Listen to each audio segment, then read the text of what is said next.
What's going on, football fans? It's your host, Bad Takes, with Bad Takes in Football, back with another video for you. Gonna dive into the Buffalo Bills versus the Denver Broncos game. But before I do that, make sure you hit that subscribe button. We're building an awesome community here where we talk everything NFL football. Also, make sure to like and comment on this video.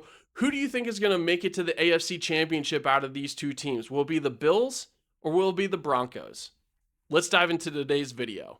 If you were to tell me at the beginning of this season that Josh Allen would be in the playoffs and wouldn't have to face Joe Burrow, Patrick Mahomes, or Lamar Jackson, I would tell you this is the perfect road for Josh Allen to get his first Super Bowl victory. Now, fast forward to right now, they are going up against probably the team that matches up against them as best as humanly possible.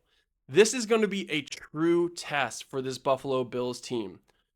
The Buffalo Bills have what I would consider to be a more run-heavy sort of offense. They don't really have an actual true number one wide receiver, let alone really a number two wide receiver. In my opinion, the Bills are working with 3 to 4 number 3 wide receivers out there at any given time. Dalton Kincaid has had in what I would consider to be a little bit more of a disappointing season than I would have expected, especially with the lack of wide receiver weapons that this Bills team has. Now, on the other side of that, James Cook has looked like one of the best running backs and just overall offensive weapons in the NFL of this season. Him and Josh Allen have been an amazing duo that between the two of them get into the end zone, whether it's through the air or on the run game, more often than not. There's one problem though. They're going up against the Denver Broncos, who have one of the best defenses in the NFL. This is a team that is hungry to prove themselves. They are young, they are talented, they have a coach that's made it to the Super Bowl, and a young quarterback that seems primed to be able to make a run. One important factor that I want to talk about is the fact that this will be the first playoff game for the Broncos this season, whereas the Bills actually played last week. Having a bye sometimes really helps out a team. I was taking a look at it. Dre Greenlaw was the only limited participant when it came to the Denver Broncos active roster. And so they should be healthy. They should have plenty of energy, and there shouldn't be any problems from that perspective. Now, on the other side of this, the Bills have a little bit of momentum because they had to go into Jacksonville and beat a really good Jaguars team. Trevor Lawrence and that Jaguars team did not make it easy on this Bills team. It really came down to Josh Allen doing what Josh Allen does best and going on some last-minute drives to get a touchdown in order to lock up the game.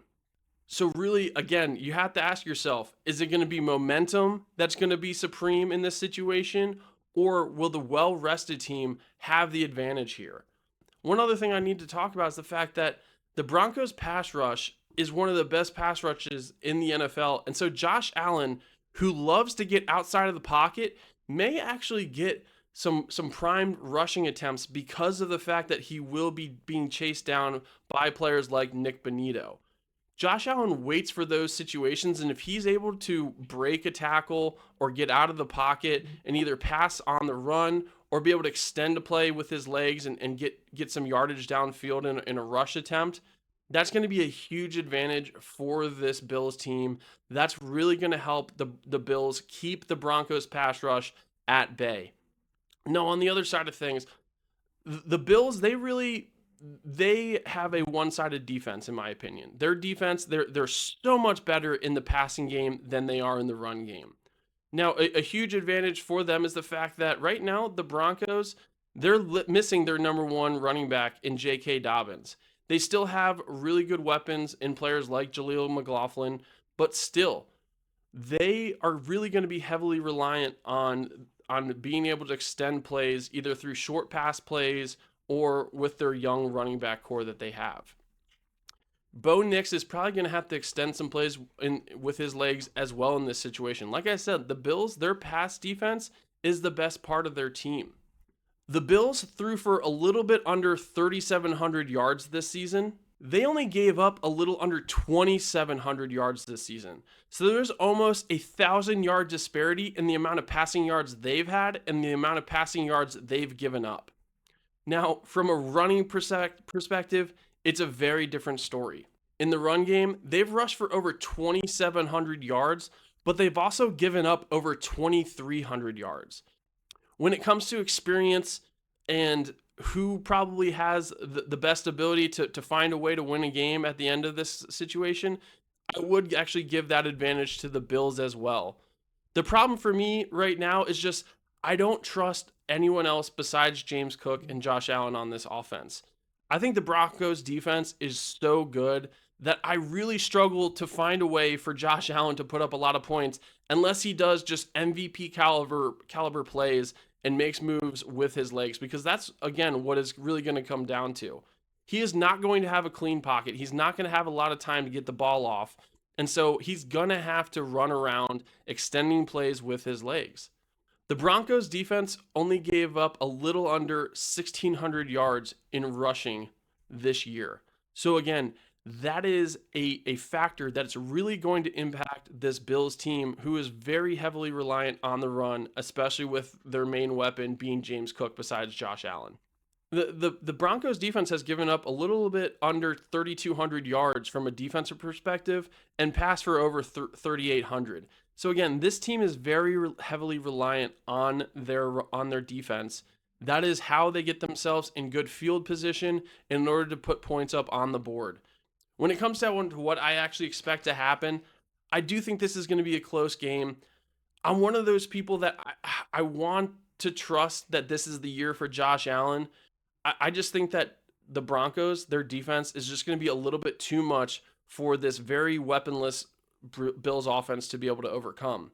I think James Cook, he's a great weapon, but again, their rushing defense is the best part of this team at this point. And I really struggle to see how James Cook is going to be able to break through that defensive line and linebacking core. And then at the same time, again, you're talking about a well-rested secondary going up against a very, very lackluster wide receiving core. It's going to have to take some defensive plays, interceptions, touchdowns from the defensive side in order for this Bills team, I think, to win. I'm going to have to give this game to the Broncos. I think it's going to be a close game. I expect this game to be 24-21. Broncos win and move on to the AFC Championship. What do you think about this game? Am I being a hater on Josh Allen? Is he going to absolutely crush it in this game? That's it for me today. Thank you again for watching. This is Bad Takes with Bad Takes in Football, signing out.